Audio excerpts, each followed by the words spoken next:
The room was painfully silent, far too still for something that felt like a funeral. Only, no one had died. Not yet.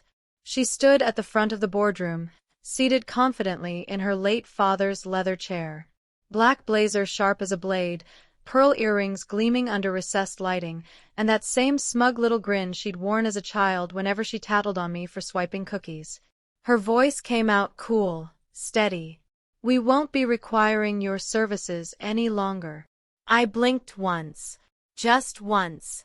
Around the table, the board members squirmed in their seats, powerless investors clinging to silence and stock options. "You have until the end of the day to gather your things." Her words cut clean, and I nodded with a stillness that masked the storm inside. 10 years, erased with a single sentence, in front of 12 people sipping overpriced espresso like this was just another morning. I glanced toward Jason. He wouldn't meet my eyes. No surprise there. His fingers brushed hers underneath the table. That almost made me laugh. Because I already knew. Tomorrow was going to be one hell of a day.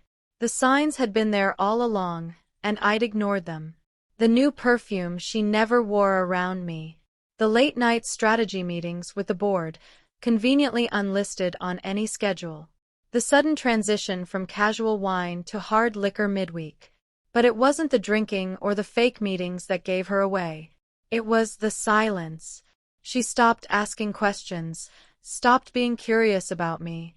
She didn't flinch when her sister's name climbed the corporate ladder. Didn't come to my defense when the whispers about my leadership started circling. She stopped kissing me with her eyes closed. That was the biggest clue of all. And then I saw the text, one I was never meant to read. Her phone lit up while she slept beside me, face turned toward the wall. A name popped up. Jason. The message read, "She thinks I'll be a perfect CEO's husband. She doesn't know it'll be you instead." I stared at those glowing words for a solid 60 seconds. Inhale. Exhale. My wife. My company. My betrayal. All wrapped in one screen. I'd always been a strategist, so I stayed the course. While they clinked champagne flutes behind conference room glass, I disappeared into the margins. First, I bought a prepaid phone. Then a P.O. box, far enough from the city that no one asked questions. Hired a private investigator. Quiet, discreet, costly. Worth every dollar. Evidence came quickly. Photos. Receipts. Hotel keys. Forwarded emails from a board member whose conscience had finally grown a spine. I watched Jason holding her hand in the same parking lot where I once dropped to one knee. I saw her smile, that same smile I remembered from the day I handed her the $10 million check that launched her father's dream. A dream I built. She was sleeping with both Jason and her sister. An unholy triangle of lust and betrayal, anchored in my blind trust. But I didn't blow up. I didn't confront. I waited. Calculated.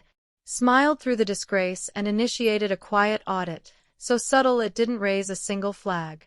The final report arrived at 3:14 a.m. encrypted. Authenticated.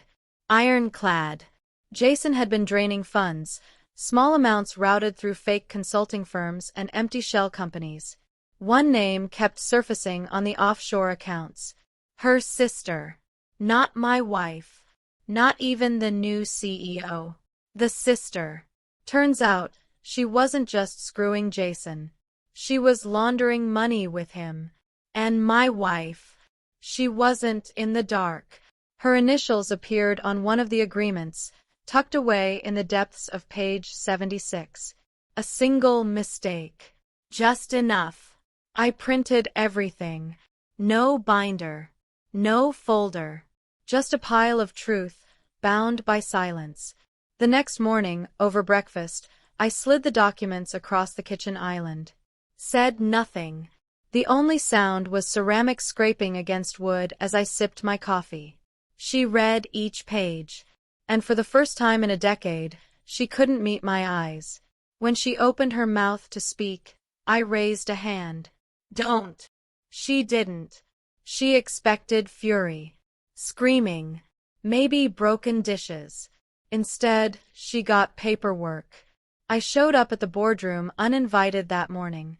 Security tried to stop me until I presented a legally notarized shareholder motion. Undeniable. I took a seat directly across from her sister. Jason was already there. She tried to smile. Habit, maybe. I ignored it. One by one, I laid the documents on the table. Photos, wire transfers, names. Each sheet landed like a silent gunshot. This time, the board didn't squirm. They stared, first at her, then at Jason. No one spoke. Until I did. I've already consulted with legal. Both of you will be suspended pending a full investigation. The company will seek restitution. Her lips trembled. Jason stood up, but no one else moved. I added, slowly rising. Oh, and the prenup? Null and void under fraud. Expect a call from my lawyer. I walked out without looking back. Down the same hallway I used to race through in my 20s, chasing a dream. This time, I moved slowly, owning every step. I packed one box. The first blueprint I ever drew. A framed photo from our ribbon cutting. And a pen, once handed to me by her father with the words, "This is the beginning." He was right. He just didn't live to witness the ending. I didn't leave a note. Didn't offer goodbyes. No need. They torched the bridge years ago. All I did was strike the final match. As the elevator doors closed behind me, I turned just once and smiled. Because tomorrow was never theirs to claim.